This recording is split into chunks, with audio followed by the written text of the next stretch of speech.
आणि आता एक मोठी बातमी आहे। दहीहंडी संदर्भामध्ये मुंबई उच्च न्यायालयामध्ये याचिकेवरती आता सुनावणी सुरू झालेली आहे। पण या आधीचे निर्णय विचारात घेतले जाणार नाहीत असं मुंबई उच्च न्यायालयाने स्पष्ट केलंय। दहीहंडी सणामध्ये किती थर असावेत तसंच लहान मुलांचा सहभाग या विषयावरती ही सुनावणी होणार आहे।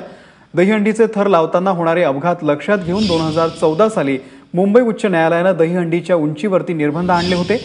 दहीहंडीची उंची 20 फुटांहून कमी असावी तसंच गोविंदांचं वय 18 वर्षांच्या वर असावं अशी सक्ती न्यायालयाने केली होती। या निर्णयाला 18 दहीहंडी उत्सव मंडळांनी सर्वोच्च न्यायालयामध्ये आव्हान दिलं होतं।